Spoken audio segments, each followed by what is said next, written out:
전능하사 천지를 만드신 하나님 아버지를 내가 믿사오며 그 외아들 우리 주 예수 그리스도를 믿사오니 이는 성령으로 잉태하사 동정녀 마리아에게 나시고 본디오 빌라도에게 고난을 받으사 십자가에 못 박혀 죽으시고 장사한 지 사흘 만에 죽은 자 가운데서 다시 살아나시며 하늘에 오르사 전능하신 하나님 우편에 앉아 계시다가 저리로서 사한 자와 죽은 자를 심판하러 오시리라. 성령을 믿사오며 거룩한 공예와 성도가 서로 교통하는 것과 죄를 사해 주시는 것과 몸이 다시 사는 것과 영원히 사는 것을 믿사옵나이다. 아멘. 기도하겠습니다. 참 좋으신 하나님 아버지 감사합니다. 하나님의 은혜로 한 주간도 잘 지내게 해주시고 또 아버지 전에 나와서 귀하고 복된 생명의 말씀을 들을 수 있도록 우리의 발걸음을 인도하심을 감사합니다. 우리가 살아가면서 하나님 말씀대로 뜻대로 살지 못했던 것을 이 시간 돌아보며 회개합니다. 우리 생각하는 것, 행동하는 것, 말하는 것이 믿음으로 하지 않는 모든 것은 죄라고 하셨었는데 하나님 우리가 믿음이 없어서 믿음대로 살지 못했던 것을 돌아보게 하시고 회개할 수 있는 이 시간 되게 하여 주옵소서. 아버지 박상훈 목사님에게 성령의 기름 부음으로 충만케 하여 주셔서 하나님 아버지의 마음을 가지고 말씀을 전하는 귀하고 복된 입술 되게 하시고 말씀이 선포될 때마다 어둠의 영들이 떠나가게 하시고 이 생명의 말씀을 붙잡을 수 있도록 우리 영혼을 성령께서 붙잡아 주옵소서. 말씀에 붙잡힌된 삶을 살아갈 수 있도록 말씀과 기도로 늘 충만할 수 있도록 생각하는 모든 것들이 다 말씀으로 이길 수 있도록 하나님 은혜를 베풀어 주옵소서. 하나님 은혜 위에 성도 한 사람 한 사람이 믿음의 바른 길을 걷기를 소망합니다. 말씀을 제대로 진리를 제대로 깨달아 그 진리 안에 설 수 있도록 하나님 말씀에 깨닫는 지혜와 은혜가 있게 하여 주옵소서. 은혜교회 많은 영혼들이 은혜교회를 통해서 예수님 믿고 구원받을 수 있도록 은혜교회를 구원의 통로로 사용하여 주옵소서. 하나님 은혜교회에 필요한 재정을 채워주시고 공급하여 주셔서 이 재정으로 흘러보낼 수 있도록 역사하여 주옵소서. 하나님 필요한 일꾼들이 많습니다. 하나님 교회 일꾼들을 보내주셔서 교회가 하나님 안에서 든든히 세워갈 수 있도록 은혜를 베풀어 주옵소서. 박상훈 목사님 기도하는 모든 기도가 하나님께 상달되기를 원하며 그 하나님의 뜻이 박상훈 목사님을 통해서 이루어질 수 있도록 역사하여 주옵소서. 찬양할 때 하나님 함께해 주시고 우리 입술을 통해서 하나님께 고백을 찬양을 통해서 할 때 하나님 우리에게 기쁨이 충만할 수 있도록 은혜 베풀어 주옵소서. 모든 은혜 감사하며 예수 그리스도 이름으로 기도드립니다. 아멘.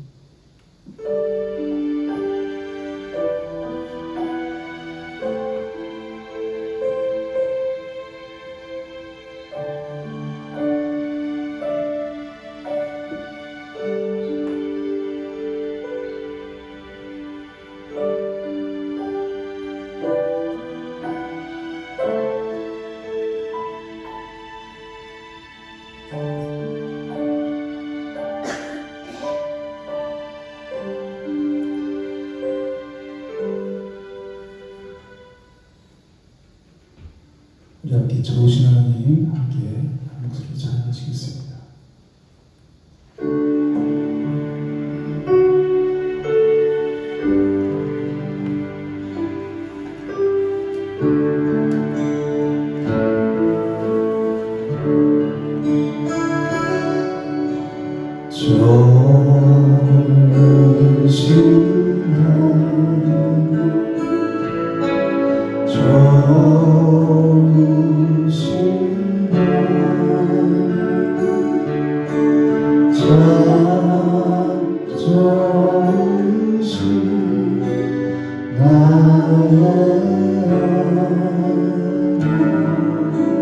좋으신 하나님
아니오 이런 진실하신 주 이런 진실하신 주님을 찾아볼 수 있을까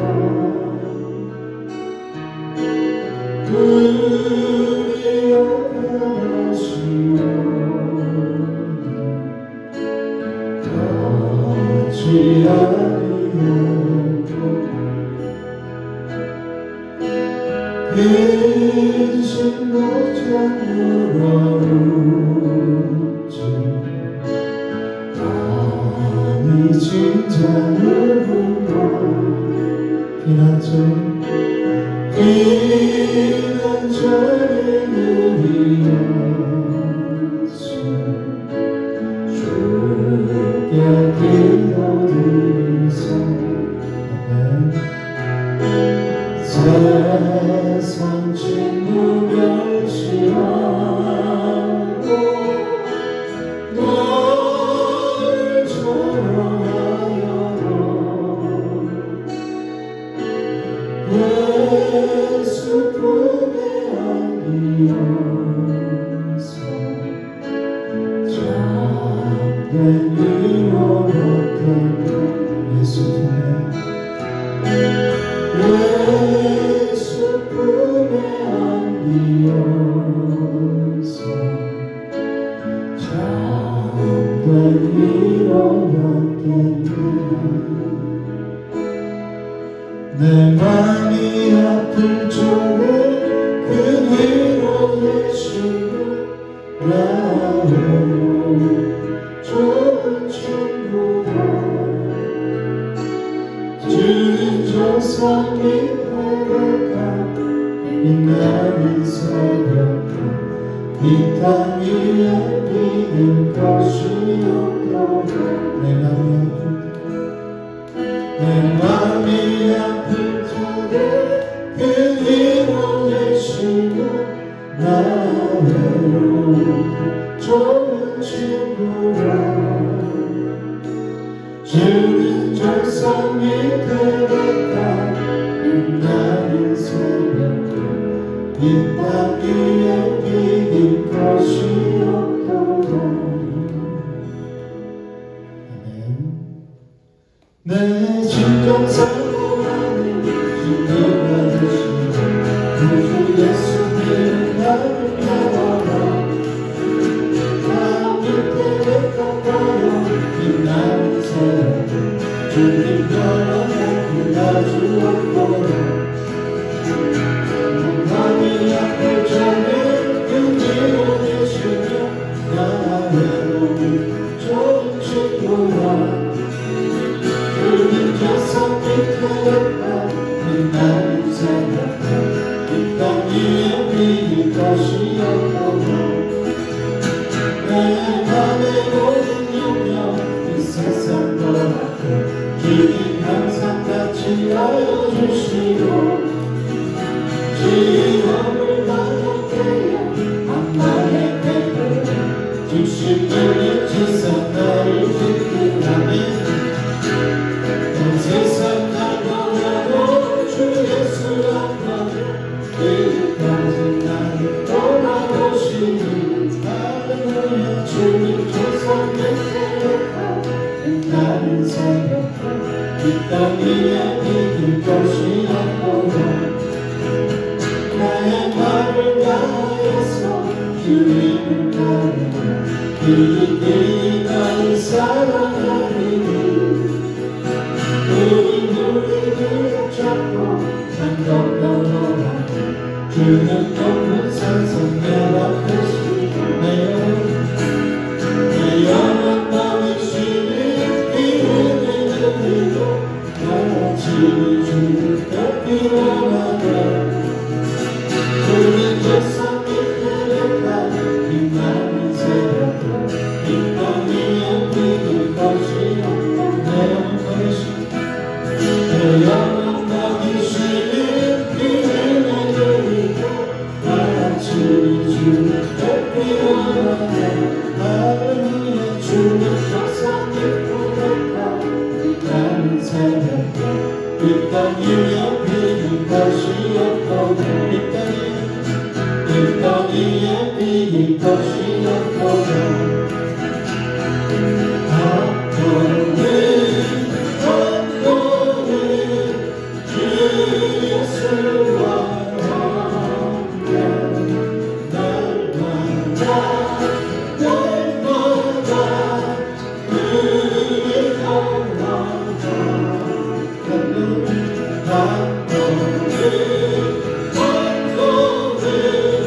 주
예수와 함께 날마다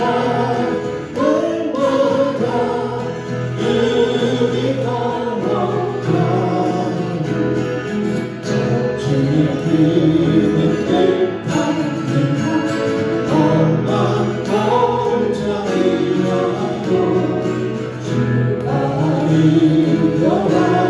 주와 주님 즐거운 이야기 하니 걸어가시 발걸음씩 알겠네 한번은 주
예수와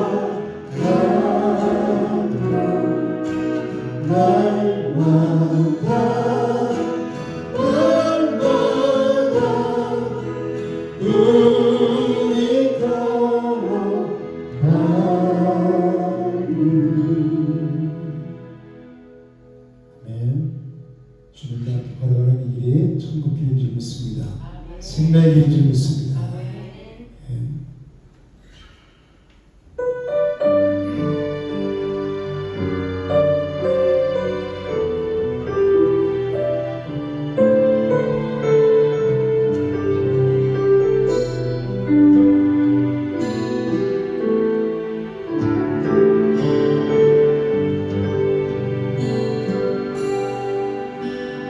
아버지 사랑 내가 너를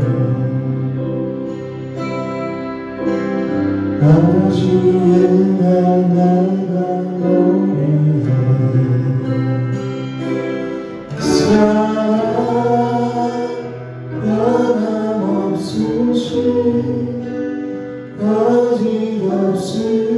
없이 성실하신 그 사랑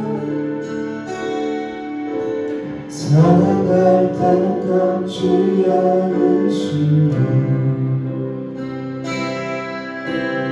꺼져가는 듯불 끄지 않네 그 사랑 변함없으신 거짓없으신 성실하신 그 사랑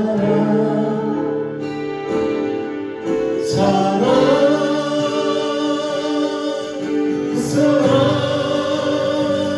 날 위해 주신 날 위해 주신 예수 그리스도 다시 오신 그 사랑 죽음도 생명도 천사 하늘의 천사 끊을 수 없는 영원한 그 사랑 예수 아버지 사랑 내가 놀라요 아버지의 내가 놀라요 그 사랑 변함없으신 거짓없으신 성실하신 그 사랑 살아갈 때 꺾지 않으시네 꺼져가는 듯불 끄지 않네 그 사랑 변함없으신 거짓없으신 성실하신 그 사랑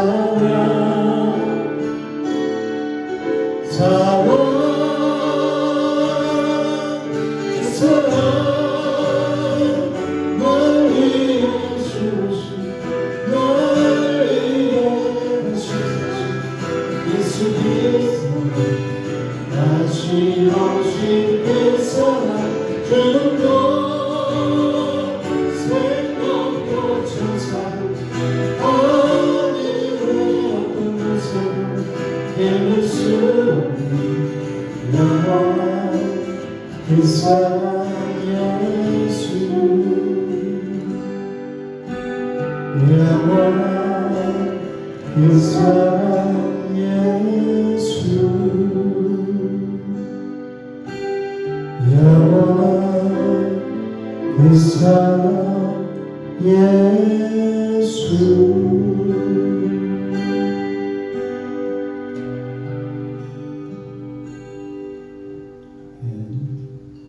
오늘 본문은 돌아온 탕자로 잘 알려져 있는 본문이에요. 그래서 세상 사람들도 이 탕자, 돌아온 탕자를 다 알고 있을 정도로 그래서 세상 사람의 입에도 자주 오르고 내리는 성경은 전혀 모르지만 이 내용을 알고 있어요. 내용이 어떤 내용이죠? 둘째 아들이 자기 재산 상속을 해달라고 그래요. 그래서 먼 나라에 가서 허랑방탕하게 그 재산을 다 탕진하고 고생하죠. 무슨 고생이에요? 고생하다가 드디어 자기의 잘못을 뉘우쳐요. 스스로 뉘우쳤다고 그랬습니다. 그죠? 그리고 이제 결심해요. 아버지께로 돌아가리라. 그리고 가서 품꾼의 하나로도 종으로라도 내가 살겠다. 그렇게 결심하고 바로 아버지께 들어왔더니 아버지가 멀리서 아들이 돌아온 모습을 보고 달려가서 목을 안고 품에 안고 집으로 들어와서 잔치를 벌였다는 내용이 오늘 이 내용이에요. 누구나 다 이 철없는 시절이 있어요. 그죠? 세월이 흘러서 철이 들고 내가 부모가 돼서 그 입장이 되면 내가 지난날 철없던 시절을 돌아보게 되죠. 그래서 이런 얘기를 들으면, 이런 본문의 내용을 보면 괜히 마음이 뭉클해지기도 해요. 부모님 손을 많이 썩였으니까 많이 썩인 사람일수록 더 뭉클하죠. 더 후회를 해요. 그래서 죄가 많은 사람이 탕감받은 거하고 죄가 적은 사람이 탕감받은 거하고 예수 이렇게 물으시잖아요. 그죠? 누가 더 사랑했냐 그러잖아요. 내가 더 아버지 마음을 부모 마음을 속을 많이 새긴 사람일수록 철이 들면 더 아버지께 효도하게 돼 있어요. 이 본문을 어떻게 얘기하냐면 돌아온 탕자 그렇게 얘기해요. 그죠? 제목을. 그래서 뭐라고 결론 짓냐면 우리도 이 돌아온 탕자처럼 회개하고 하나님께 돌아가자 이렇게 결론을 대부분 내요. 그렇죠? 그렇다면 이 주인공이 누구예요? 탕자죠. 탕자가 아버지를 떠났다가 고생하다가 스스로 돌이켜서 아버지 집으로 돌아가야 되겠다. 돌아왔잖아요. 아버지가 맞아줬잖아요. 감동적인 스토리잖아요. 그죠? 그래서 우리도 하나님을 떠나서 살다가 하나님께로 돌아가자 이렇게 본단 말이에요. 틀린 거 있어요? 맞죠? 맞잖아요. 그러면 주인공이 탕자가 되는 거예요. 이거를 성경을 인본주의적으로 보는 거라고요. 이렇게 성경을 그 윤리와 도덕적으로 푸는 거예요. 성경은 뭐를 얘기한다고 했어요?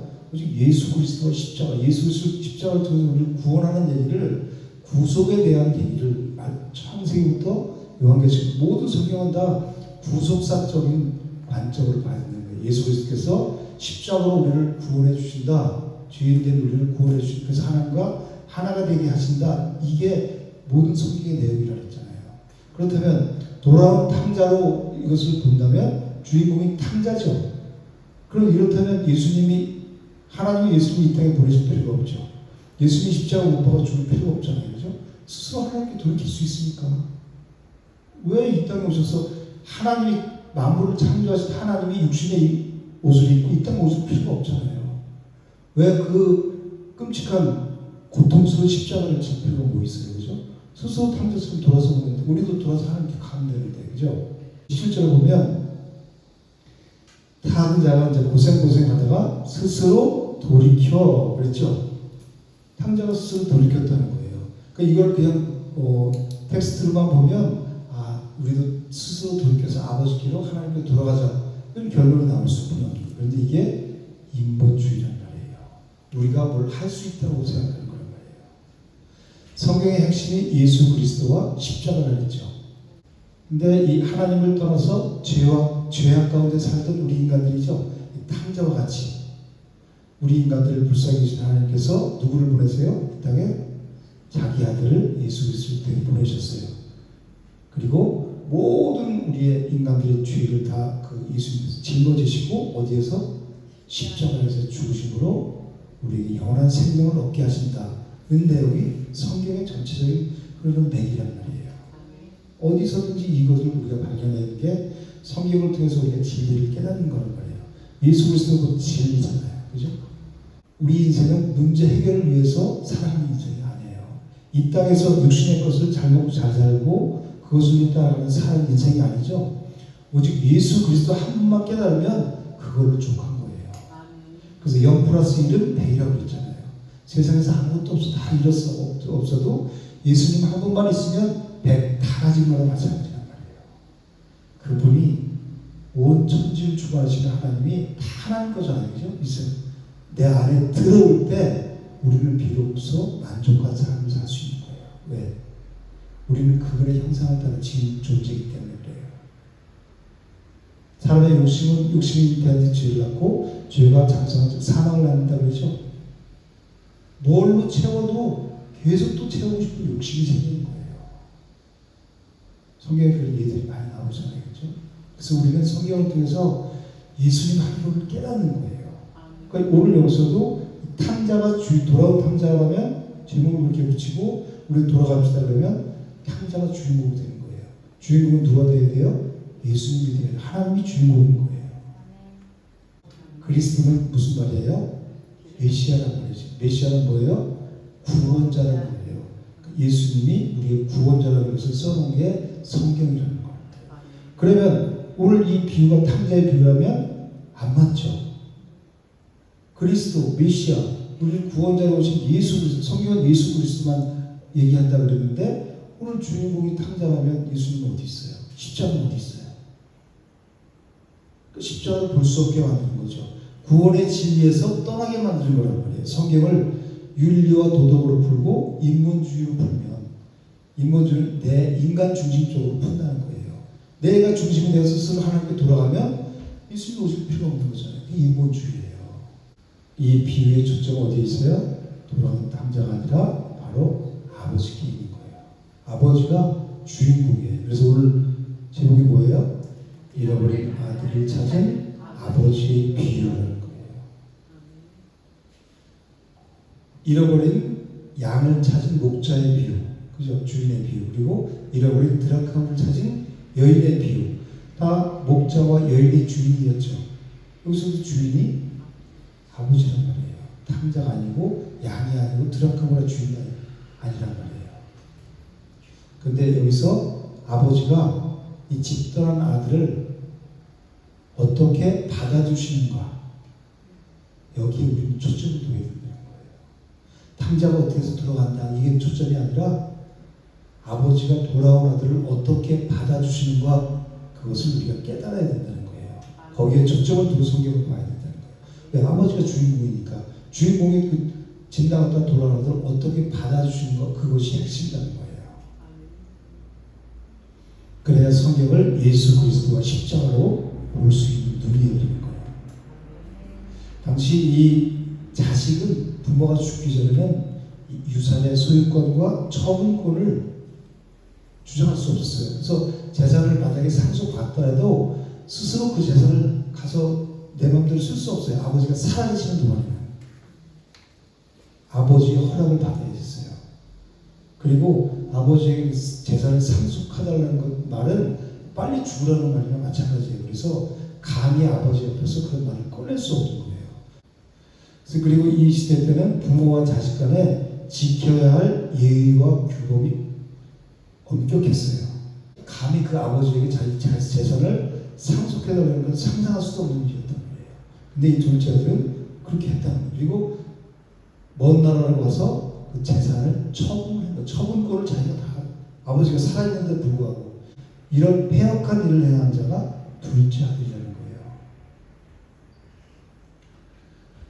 그래서 이 아들의 행동은 율법에 의하면 돌에 맞아 죽어도 할 말이 없는 그런 상황이에요. 근데 이 둘째 아들이 며칠 있다가 그 재산을 아버지가 상속하자 먼 나라에 가고 허랑방탕에 다 쓰다가 다 탕진했어요. 돼지 우리에서 돼지와 같이 살아요. 근데 이 당시는 유대인들은 이 이방인들을 사람 취급도 하지 않았어요. 자기네들이 하나님께 택한 백성이다, 선민의식이 강했기 때문에 이방인들은 사람 취급도 안 했단 말이에요. 근데 그 사람 취급도 안 한 이방인에 가서 지금 아들이 아버지께 그렇게 폐역한 일을 한 것도 천벌을 받은 일인데 그 사람 취급하지 않는 이방 땅에 가서 산단 말이에요. 멀리 탕 갔다 그랬죠.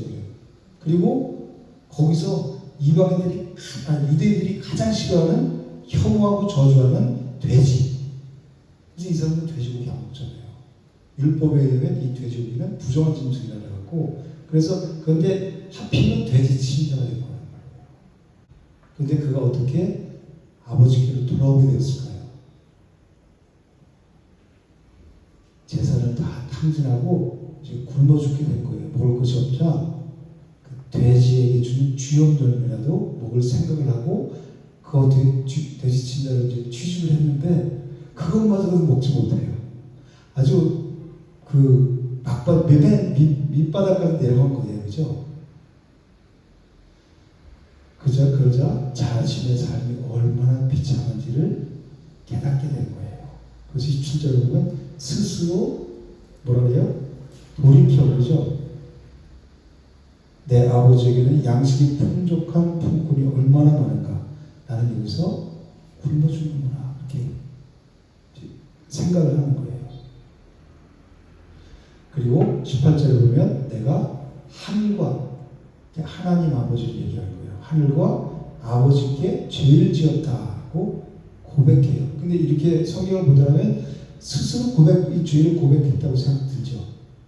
스스로 돌이켜 17절, 18절에는 하나님과 아버지께 죄를 졌어요. 그 죄 고백을 하잖아요. 그죠?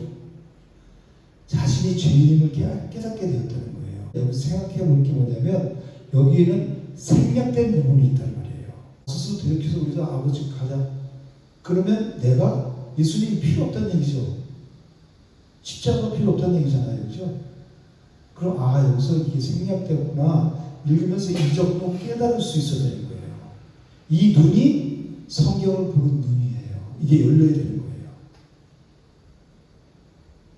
근데 죄인이 스스로 우리가 죄인이죠.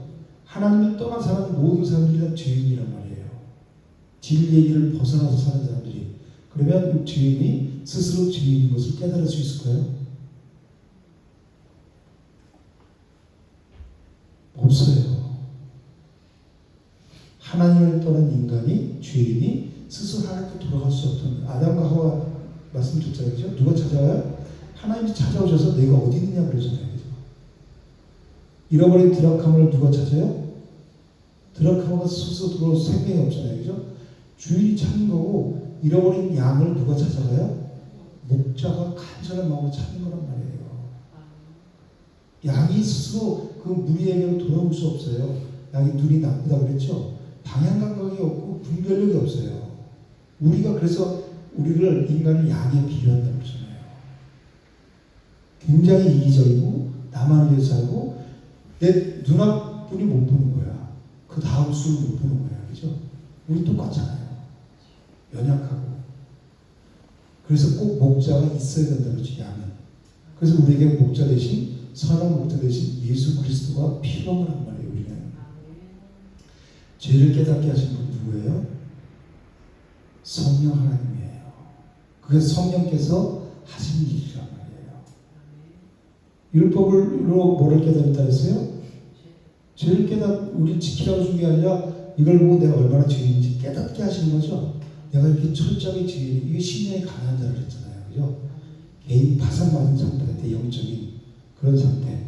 그런 자가 몽학 선생이 되어서 초등교사가 되어서 어디로 손잡고 인도해요? 예수 그리스도께 인도해야 된다고 그랬잖아요. 율법이. 그러니까 성령께서 우리를 내가 죄인이구나 이걸 깨닫게 하시는 거예요. 그러니까 성경을 읽으면서도 성령의 조명이 없으면 내가 성경의 말씀을 깨달을 수 없고 내가 죄인임을 절대로 깨달을 수 없어요. 그래서 성령이 아니고는 예수를 주라 시인할 수 없는 거란 말이에요. 근데 여기는 자기 스스로 했는 거라고 나오죠. 스스로 한 게 아니라 이 중간에 이게 생략된 거예요. 스스로 죄인임을 깨닫는 것은 성령께서 역사하셔서 자기 비참한 상태 맨 밑바닥까지 내려가게 하고 그리고 아버지께서 왜 재산 상속해달라고 그러는데 아버지가 그걸 모르고 상속을 해줬을까요? 이 당시는 그런 엄격한 율법이 있는데도 불구하고 여러분들이 그 아버지한테 해주겠어요? 아니 무슨 말이냐 이놈아 종아리 커! 그리고 종아리 칠 거 아니야 그죠? 아무 말 없이 아버지가 상속해주죠. 왜 그랬을까요? 가지고 가서 자식이 어떻게 할지 다 하신 거예요. 허랑방탕이 다 써봐줄지도 않은 거예요. 그리고 맨 밑바닥까지 내려가야 네가 비로소 돌이킬 수 있다는 것을 아버지가 하신 거란 말이에요. 그것을 성령 하나님께서 역사하신다고 그래요. 그래서 요한복음 16장 7절 8절에 뭐라고 하냐면 예수님께서 내가 떠나가는 것이 너에게 유익이다.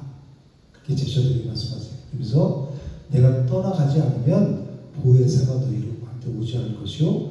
내가 가면 예수님께서 이제 아버지께로 가면 십자가를 지고 아버지께로 가면 보혜사 성령을 너에게 보내주실 거다. 보혜사 성령이 오시면 그가 와서 죄에 대하여 내가 죄인 것을 깨닫게 한단 말이에요. 의에 대하여 심판에 대하여 세상을 책망하시리라. 성령이 우리에게 오실 때만 내가 철저한 죄인을 깨닫는 거란 말이에요. 여기 지금 둘째 아들이 그 성령께서 지금 역사하고 있어서 성령께서 깨닫게 하셔서 자신이 죄인을 고백하게 된 거란 말이에요. 여러분 회개의 주체는 이 둘째 아들이 아니라 바로 하나님이신 거예요. 이것을 뭐라고 얘기하냐면 신학적인 용어로 불가항력적 은혜다 이렇게 말해요. 성령 하나님께서 역사하셔서 죄악 가운데 살아가는 우리를 성령 하나님께서 오셔서 불가항력적인 은혜로 우리를 이 자리까지 옮겨놓으신 거예요. 여기서도 계속해서 하나님의 은혜가 우리를 그 성도의 견인이라고 그러거든요. 우리를 계속해서 끌고 가시는 거예요.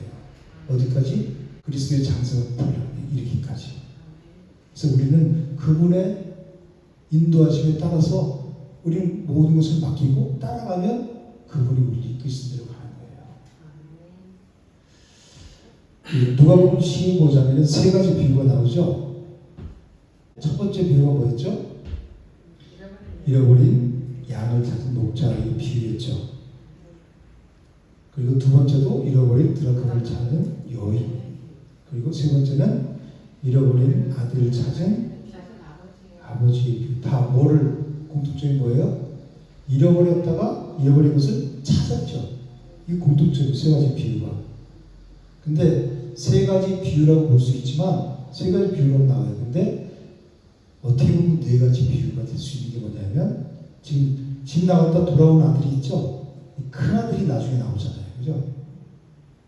큰 아들이 밭에서 일하다가 오니까 집에 잔치가 벌어졌어. 그래서 물어보니까 지금 집 나간 아들이 살아 들어왔다고 지금 아버지가 살찐손을 잡고 지금 잔치를 벌였어요. 그러니까 안 들어가잖아요. 집에. 그러니까 아버지가 문 밖에 나와서 잔치에 초청을 하죠. 아버지가. 여러분 이 둘째 아들과 큰 아들 중에서 누가 더 나쁜 아들이라고 생각하세요? 큰 아들이 왜 나빠요? 아버지 말에 순종하지 않으니까. 그러니까 둘째 아들은 지금 순종했어요? 어쨌든 회개하고 돌아가요. 결론을 보면은 둘째는 해결을 했고 큰아들은 같이 있었는데도 아버지 마음만 자기 맞아요. 너무 그래서 여기서 꼬집는 게 그래서 그 네 번째 비유로 그 큰 아들이 더 그 큰 아들을 볼 수 있는 눈이 우리가 열려야 돼요. 대부분 세 번째 비유로 끝나고 돌아온 그 아들 잃어버렸던 아들 찾은 여기서 끝나면 안 되는 거예요. 왜 그러면 신앙생활을 지금 이렇게 큰 아들처럼 하는 사람들이 너무 많기 때문이에요. 우리도 나도 모르게 큰 아들의 모습이 우리에게 있어요. 둘째 아들의 모습도 다 있고 우리의 모습이거든요. 큰 아들의 모습을 봐야 돼요. 첫 번째, 두 번째 비유를 통해서 예수님께서 우리에게 분명히 깨닫게 해주신 것이 뭐냐면 뭐죠? 회개의 주체가 누구인지를 분명히 깨닫게 하셨어요. 그죠? 양이 아니라 목자고 드라크마가 아니라 그 주인 여인이었단 말이에요. 그죠? 그래서 이 주인의 열심이 그 간절함이 찾는 거잖아요. 그죠? 한 마리를 귀하게 여겨서 찾잖아요. 간절한 마음으로. 그리고 10개가 한 꾸러미인데 그 드라크마를 한 드라크마 빠져나가자 그 완성을 시키기 위해서 하나님이 찾죠. 간절한 마음으로. 이걸 이 언약이잖아요. 그죠? 남편이 준 정표잖아요. 그럼 이 10개 중에서 하나가 빠지면 그 언약을 깨지는 거나 마찬가지예요. 이웃당 이웃 사용해야 되는 거예요. 그러니까 간절한 마음을 찾는 거예요. 주인이 그 간절한 마음이 찾는 거란 말이에요.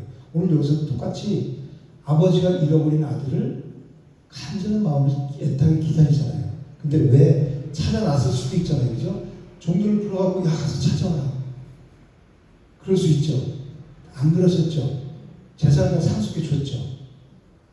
여기서는 아들이 스스로 그걸 다 경험하게 하세요.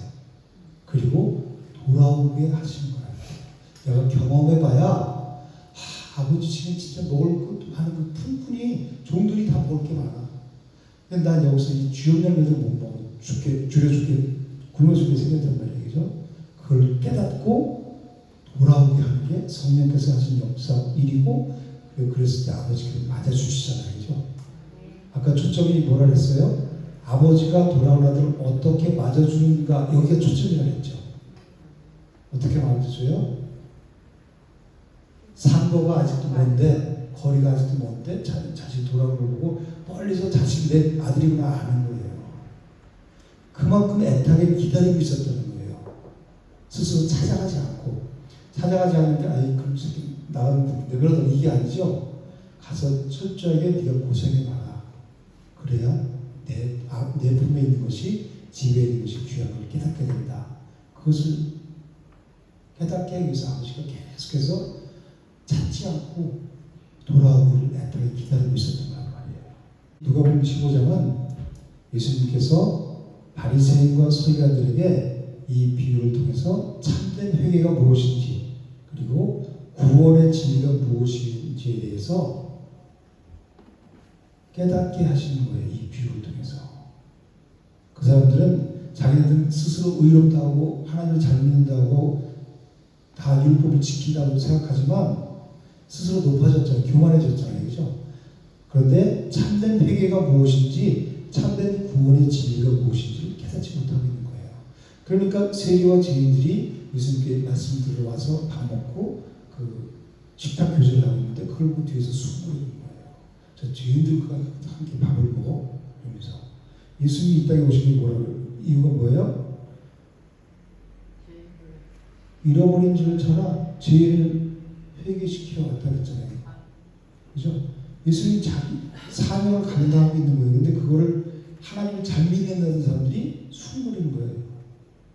이 사람들이 잘못된 거죠. 신앙이 찾지 않은 것 같은 거예요. 나는 아버지 말 잘 듣고 집에서 성실하게 살았다는 거예요. 그런데 왜 집 나갔다고 저 둘째 가서 창기와 다 재산 허락망탕하게 다 날려버리고 저 아들 위해서 왜 잔치를 벌이냐 이거예요. 아버지의 마음과 다르죠. 첫째 아들은. 이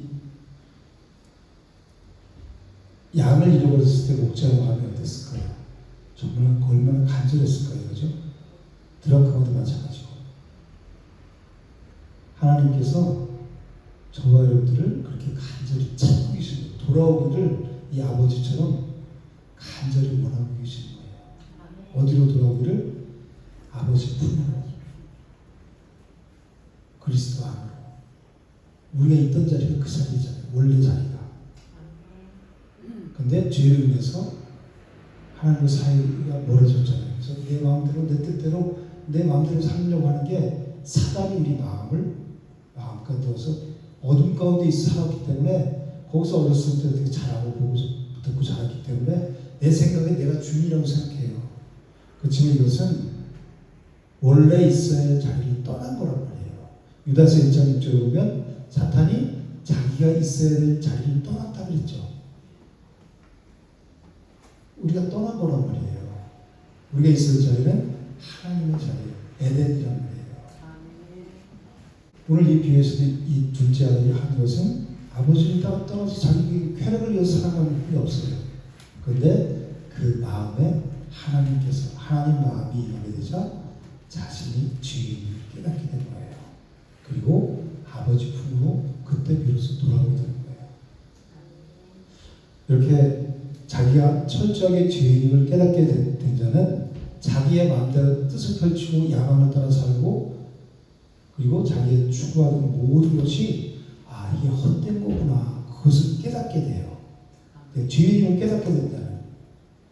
그래서 솔로몬은 헛되고 헛되니 모든 것이 헛되다. 이 세상 모든 것이 다 바람을 잡는 것 같다. 헛되다는 얘기예요. 그게 죄인임을 깨닫게 되고 고백한 자가 그것을 깨닫게 된다. 그리고 그런 자에게서 참된 회개가 일어나고 그 자가 이 메시아 그리스도 나를 구원하러 오신 그분을 영접해서 그분과 하나가 돼서 아버지와 친밀한 관계를 누리면서 천국을 누리며 살아가는 거란 말이에요. 이 둘째 아들이 왜 아버지를 떠났을까요? 자기 마음대로 살아보고 싶어서, 그죠? 자기 고집대로, 자기 이기심 때문에 아버지 떠난 거죠. 내 마음대로 좀 살아보겠대. 미리 재산을 떼주세요. 자기 중심적인 삶, 이것이 인생의 우리 모든 인간의 죄성이에요. 내 중심적으로 살아가는 거. 우리 누구 중심적으로 살아가야 돼요? 주인이 내가 아닌데 내 중심적으로 살면 말만 주인인 거죠. 그러니까 우리는 말씀을 통해서 계속해서 내 삶의 주인이 예수님이라는 것을, 하나님이라는 것을 고백하고 그리고 삶을 그렇게 가야 돼요. 입으로만 고백하는 것이 아니라 그분이 인도하신 대로 그분의 뜻대로 살아가야 된다. 나를 버리고 그래서 자기를 부인해라는 거예요. 예수님은 나를 따라오거든 너를 부인해야 된다. 네 거 그냥 가지고 나를 따를 수는 없다. 그러니까 예수님 부자 관에게 너 있는 재산을 다 가난하게 나눠주고 나를 따르라고 그랬더니 근심하러 들어가는 거예요. 이 땅의 거를 놓지 못하는 거예요. 자기가 주인을 깨닫지 못한 거죠. 자기는 어렸을 때부터 율법을 다 지켰어요. 그렇게 얘기하잖아요. 그러니까 잘못된 시간을 갖고 있단 말이에요. 23절에 보면 이 둘째 아들이 재산을 다 모아가지고 먼 나라를 갔다 그랬어요. 그가 얼마나 자기 아버지 부모의 품으로 벗어나서 살고 싶었다면 이렇게 먼 나라로 떨었을 거예요. 그죠? 아 진짜 이거면 내가 충분히 살 수 있어. 그리고 엄마 아빠 필요 없어. 가족이고 뭐고 나 혼자가 잘 살면 돼. 그래서 가서 자기 이기적인 그런 욕망을 다 채우죠. 그런데 그걸 다 써버리고 근데 그날에 또 기근이 들어서 먹을 것이 없게 되는 거잖아요. 그렇죠?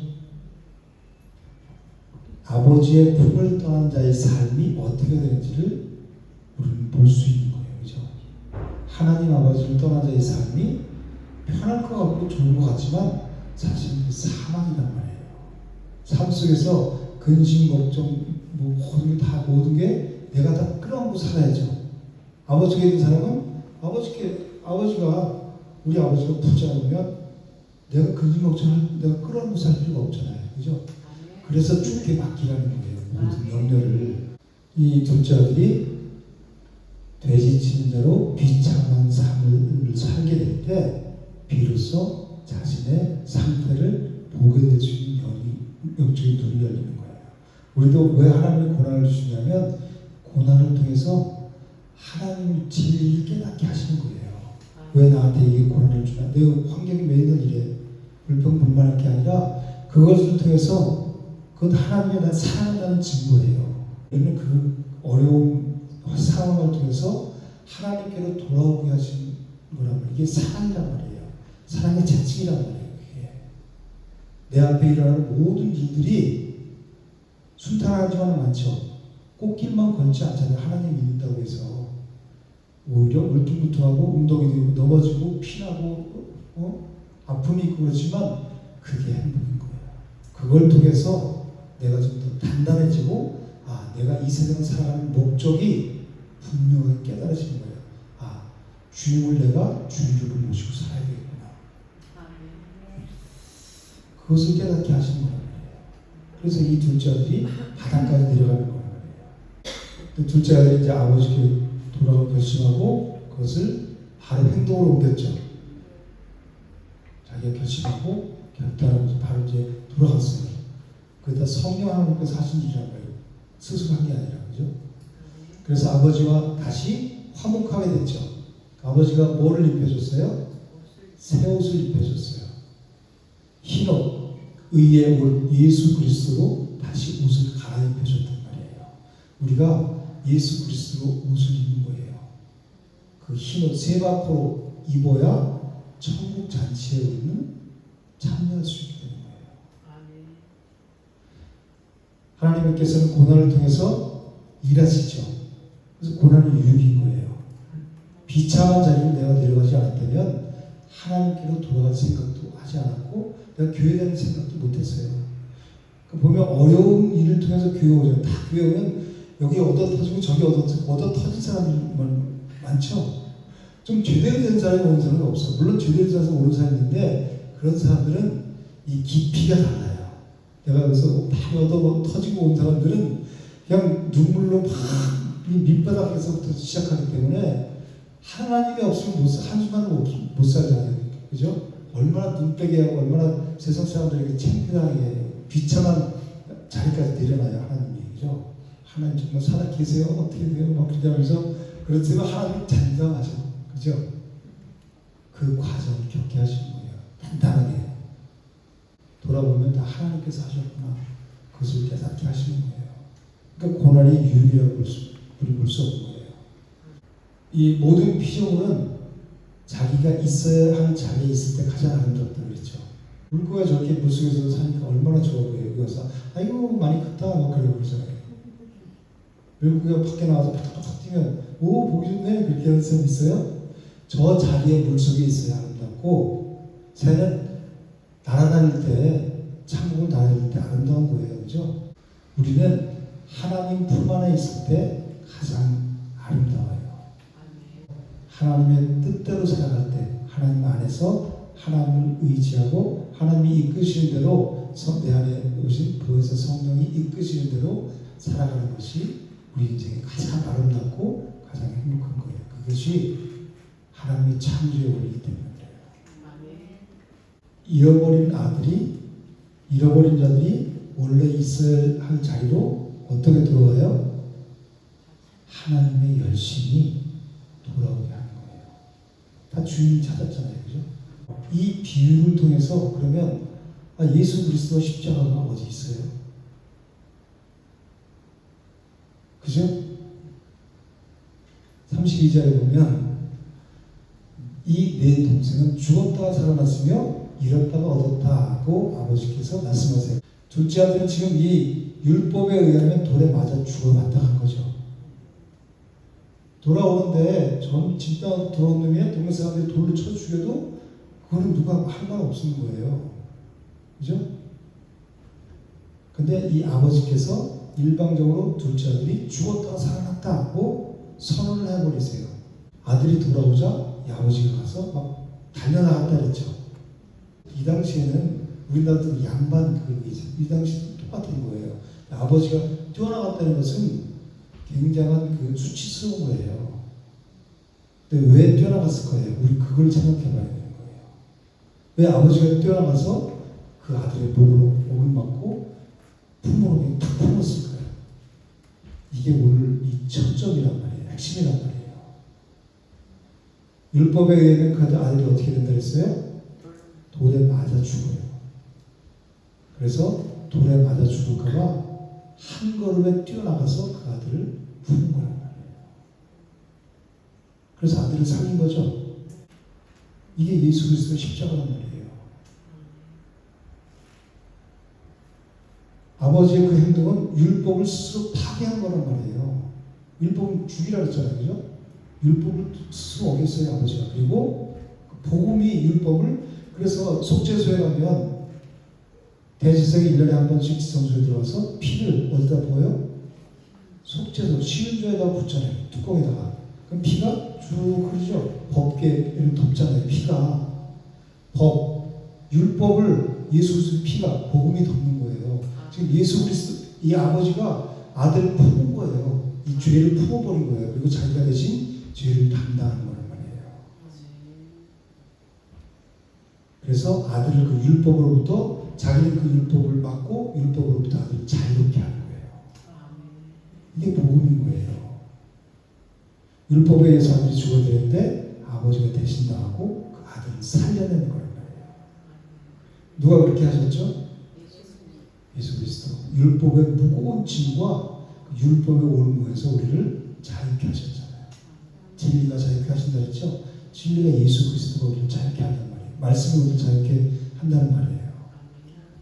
그리고 천국 잔치에 초청하신 거예요.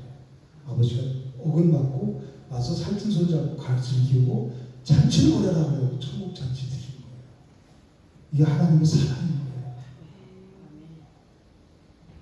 우리를 천국 잔치에 초청하신 분이 누구예요? 예수 그리스도시잖아요. 어디에서? 십자가에서 그 일을 다 본인이 우리가 당해야 될 그 율법을 지키지 못했으면 죽어야 마땅하죠. 죄인은 죽어야 마땅한 거예요. 그죠? 죄값을 치러야 되는데 그 죄값을 누가 치렀어요? 예수 그리스도의 십자가 사셨죠. 이게 십자가 사건을 얘기하고 있는 거란 말이에요. 아버지의 행동이. 오늘 초점이 탕자의 비유에 있다면 이런 걸 볼 수가 없어요. 잃어버린 아들을 찾은 아버지의 비유, 아버지가 주인공이 돼야 그 아버지가 뛰어나가서 그 돌에 맞아 죽을 아들을 간풍으로 안잖아요. 그죠? 우리 자기가 그 돌에 맞잖아요. 그게 쉽지 않단 말이에요. 그리고 그 아들은 자유를 주시고 천국 잔치에 초대해서 영원한 삶을 살게 해요. 여러분들은 이 둘째 아들과 첫째 아들 중에서 누가 아버지 뜻대로 살았다고 생각하세요? 누가 더 착한 아들이라고 생각하세요? 우리는 세상적인 윤리도덕 개념으로 아이 첫째 아들이 착해, 아이 쟤는 못됐어, 이런 생각을 갖고 살면 안 돼요. 그리고 성경은 이런 눈으로 보면 안 된단 말이에요. 이거는 인본주의란 말이에요. 그죠? 둘째 아들은 이렇게 황망당한 삶을 살았어요. 이렇게 죽어 마땅한 삶을 살았어요. 그죠? 망나니로 살다가 회개하고 돌아왔죠. 아까 말씀하신 대로 회개했잖아. 어떻게 살았든 그게 중요한 거예요. 회개해서 돌이켰어요. 우리가 어떤 죄를 지었더라도 우리가 예수 그리스도께 돌아와서 내 죄를 자백하면 죄 없다. 그렇게 말씀하신다고 했잖아요. 그들은 아버지 말 잘 들었어요. 아버지 시킨 대로 했어요. 그런데 뭐라 그래요? 내가 아버지 뜻대로 했는데 나한테는 염소 새끼 한 마리 잡아주지 않고 저놈한테는 저렇게 살찐소리 잡아오고 잔치를 벌이고 그렇게 오히려 아버지한테 불평불만을 늘어났죠. 이 큰아들이 사실은 여기 수군거리던 바리새인과 서기관들과 같은 그런 자들이라는 거예요. 나는 스스로 잘 믿고 있어. 아버지 말 잘 듣고 집에서 잘 있었잖아. 난 신앙생활 잘하고 뭣도 하고 뭣도 하고 잘했는데 나한테 이럴 수 있어요? 지금 이런 거예요. 그죠? 이 큰아들이. 이게 현대판 바리새인적인 신앙생활하는 사람들의 모습이라는 거예요. 내가 뭘 잘못했어? 나 이렇게 신앙생활 잘했잖아. 네 아버지 이게 뭐예요 나한테? 그런 거랑 똑같은 건 말이에요. 그죠? 큰아들의 모습이.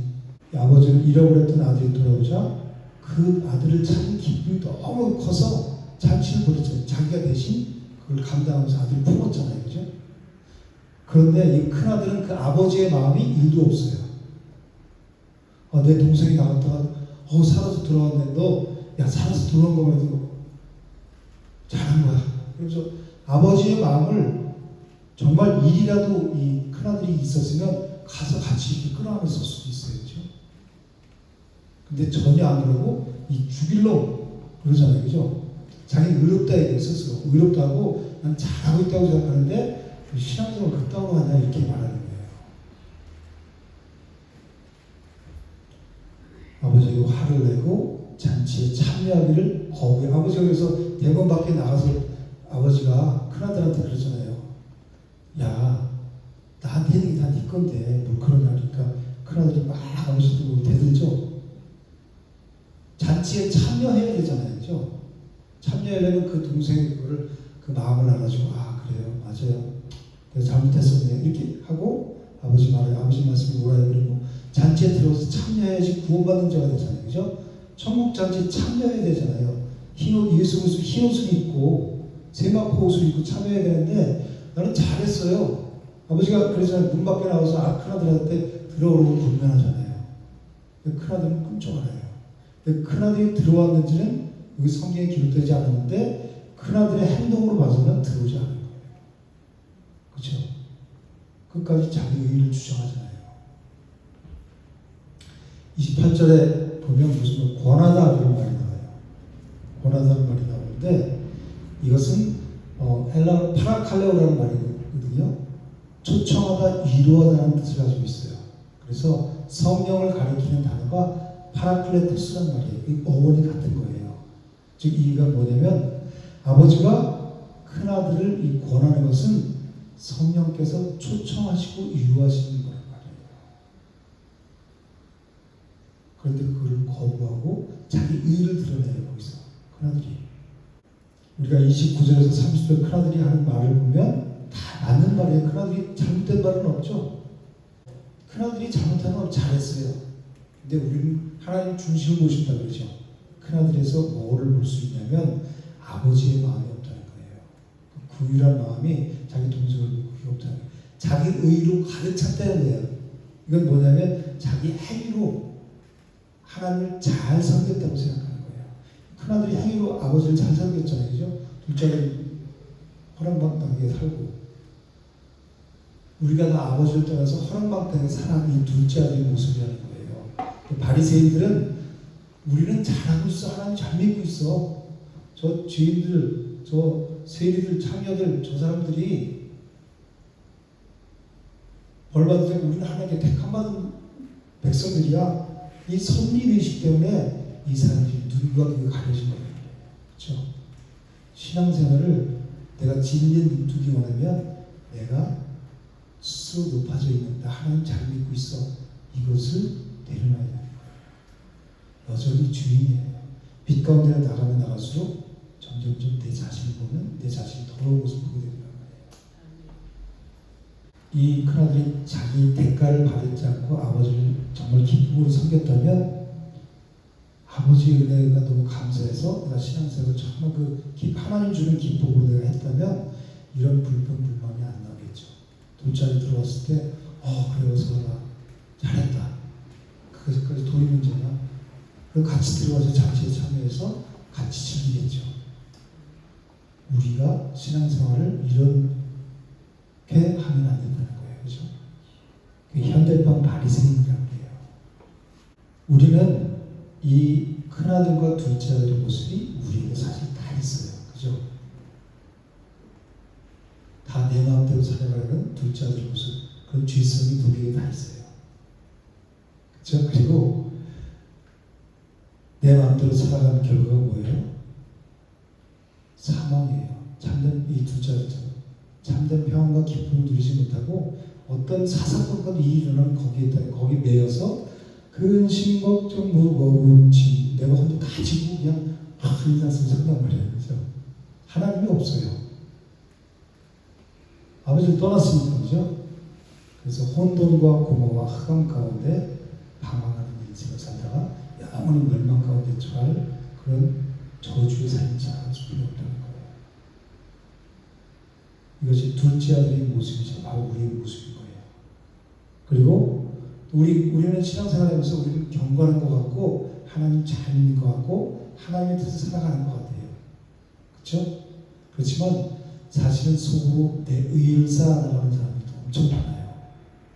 자기 중심되고 자기 이익을 위해서 살아가는 것이 이 아버지의 즐거움에 참여하지 못하는 첫째 아들의 모습이 다 우리에게 있단 말이에요.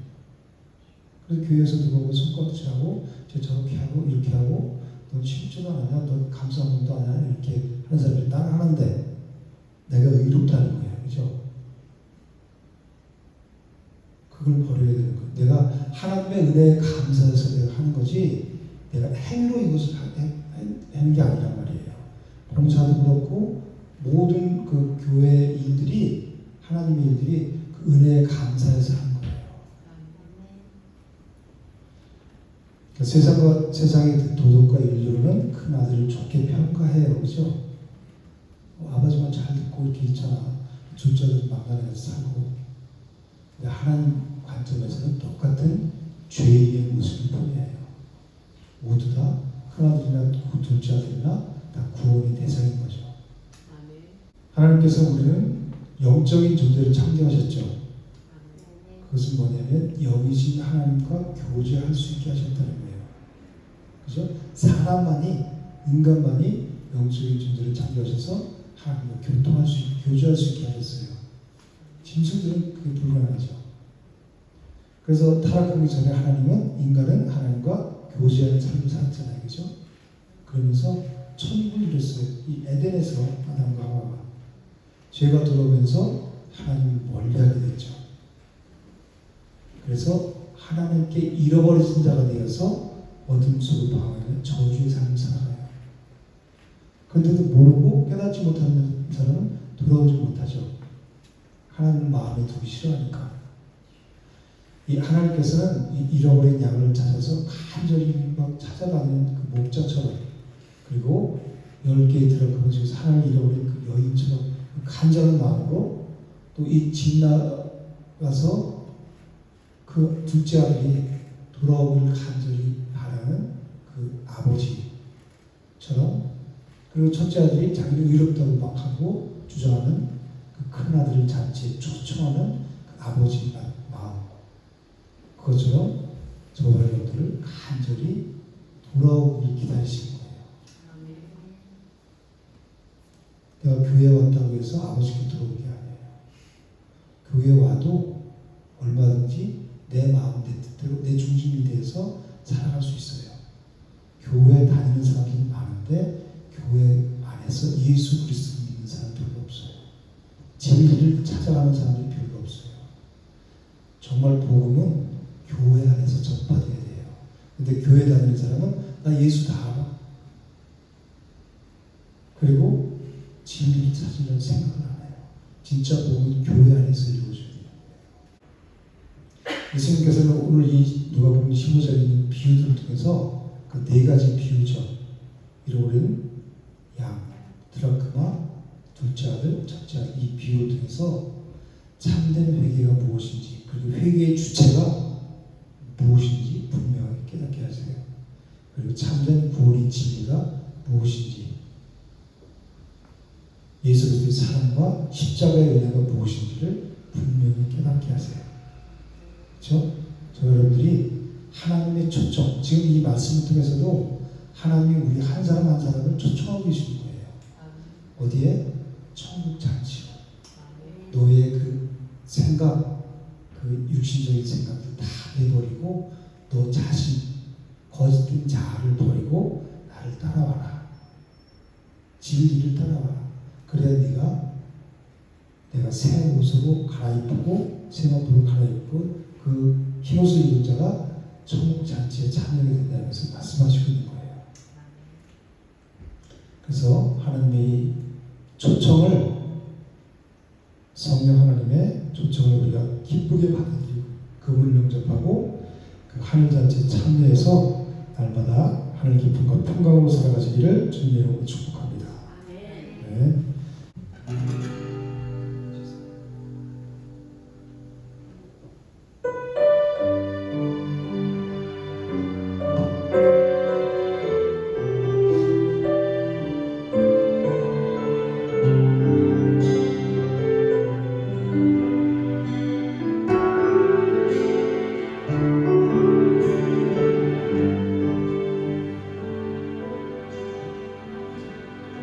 아버지 사랑 내가 노래해,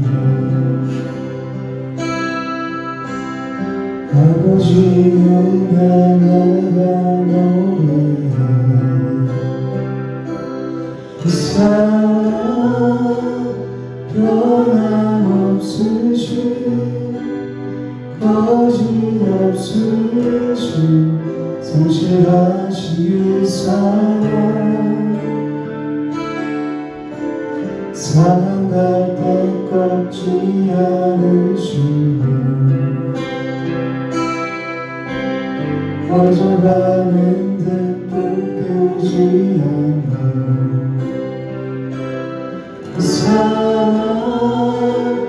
변함없으신 거짓없으신 성실하신 사랑,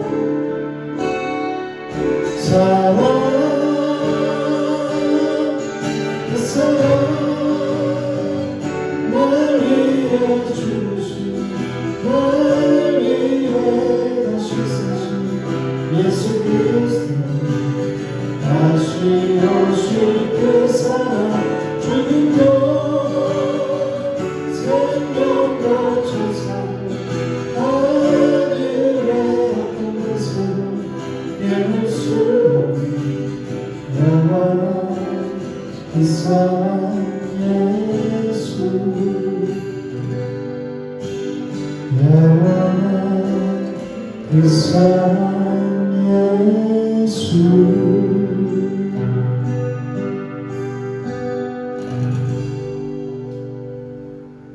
죄악 가운데 살아가는 우리를 사랑하셔서 우리를 찾아와 주시고 구원의 손길을 내밀어 주시는 주님을 찬양합니다. 오늘도 그 주님을 마음에 영접하기를 원합니다. 주님과 함께 살기를 원합니다. 주님과 함께 동행하기를 원합니다. 성령 하나님, 우리를 주님이 없으면 살아갈 수 없는 존재입니다. 하나님, 우리 각 사람의 마음 가운데, 심령 가운데 찾아오셔서 날마다 진리를 사모하게 하시고 하나님과 친밀한 교제로 풍성한 생명을 누리는 삶을 살아갈 수 있도록 인도하여 주시옵소서. 오늘도 하나님을 사랑하는 마음으로 하나님께 예물 드린 손길들이 있습니다. 하나님, 심령 천국을 이루게 하시고 증인의 삶을 살아갈 수 있도록 인도하여 주시옵소서.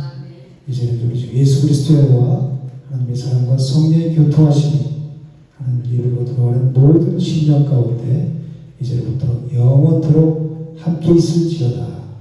아멘.